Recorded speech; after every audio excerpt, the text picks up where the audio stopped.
Hello दोस्तों, अब तक आपने जाना कि सूर्या को देखकर राजवीर माथुर के चेहरे पर हवाइयां उड़ने लगती है और वही दिव्या भी काफी हैरान हो जाती है। और राजवीर दिव्या दोनों एक दूसरे को इस तरह से देखने लगते हैं जिससे कि दोनों के बीच में सूर्या को लेकर कोई बहुत बड़ा राज छुपा हो।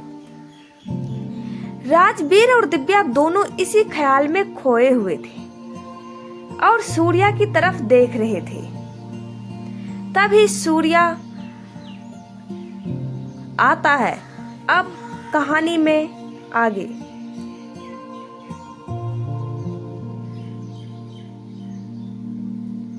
पार्ट 5। सूर्या घोड़े से उतरता है और वो सबकी तरफ घूर घूर कर देखने लगा और तभी उसने एक आकाशीय फायरिंग भी की। फायरिंग सुनकर दिव्या का दिल सहम गया और अंश का रोना भी शांत हो गया। फिर सूर्या धीरे धीरे राजवीर माथुर की तरफ बढ़ा और उसके चारों ओर गोल गोल घूमने लगा।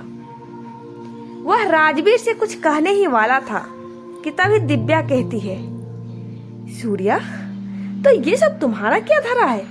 तुमने हमारे साथ ये सब किया? तुम्हें जरा भी अंदाजा है तुमने क्या किया है? अरे तुमने राजवीर पर गोली चलाई, क्यों? देखो, मैंने तुम्हारा कुछ नहीं बिगाड़ा है। हम सबको जाने दो। मेरा बेटा रो रहा है, मेरे राजवीर को गोली लगी है, उसे डॉक्टर के पास लेकर जाना है। जाने दो सूर्या, मैं हाथ जोड़ती हूँ, प्लीज।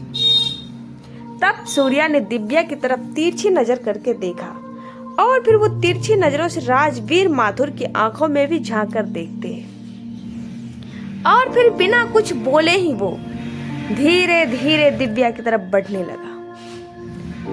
सूर्या दिव्या के सामने आकर खड़ा हो गया और फिर दिव्या उसे कुछ कहने ही वाली थी कि तभी सूर्या ने उसकी होठों पर बंदूक सटाकर कहा, आज कुछ मत कहना। आज जो भी कहना होगा, जो भी करना होगा, वो ये सूर्या करेगा। वैसे तुम क्या चाहती हो? राजवीर को मैं छोड़ दूं या तुम्हारे उस लाडले अंश को? बताओ, कौन तुम्हारे लिए सबसे ज्यादा प्यारा है? दिव्या दिव्या कुछ बोल ही नहीं रही थी, बस वह आंखें फाड़ फाड़ कर सूर्या की तरफ देख रही थी। तब सूर्या कहता है, लगता है तुम्हें दोनों में से कोई प्यारा नहीं है। कोई बात नहीं, मैं दोनों को अभी शूट कर देता हूँ। तभी दिव्या के मुंह से चीख निकली, नहीं, तुम ऐसा कुछ मत करोगे। इतना ही बोलकर दिव्या रुक गई। तब सूर्या अचानक से ठहाके मारकर हंसने लगा और फिर धीरे से वह दिव्या के कान के पास आकर कहता है, अच्छा, एक बात बताओ, तुम किससे कम प्यार करती हो? बोलो ना।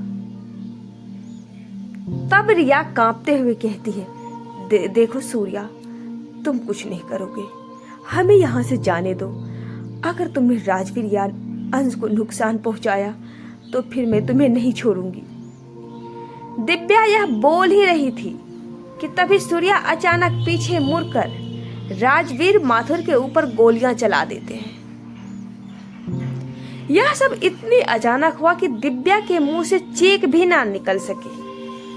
बस वो आंखें फाड़ फाड़ कर देखती रह गई और फिर तभी सूर्या ने अपने आदमियों को इशारा किया, भून दो। और सूर्या के इशारे पर सातों गुंडे ने एक एक करके गोलियों से राजवीर माथुर के चीथड़े चीथड़े उड़ा दिए। दिव्या की आंखें फटी की फटी रह गई, उसकी सांसें थम गई, उसका गला बैठ गया और वो खड़े खड़े ही बेसुध हो गई। वह कुछ समझ ही नहीं पाई कि आखिर ये हुआ क्या। तो आखिर क्या दुश्मनी है सूर्या की? क्या मकसद है उसका? क्या वह दिव्या और अंश को बख्शेगा? अब आखिर क्या करेगी मजबूर दिव्या? कैसे बचेगी सूर्या से? तो दोस्तों, अगर आप आगे की कहानी जानना चाहते हैं तो हमारे साथ नेक्स्ट पार्ट में बने रहें।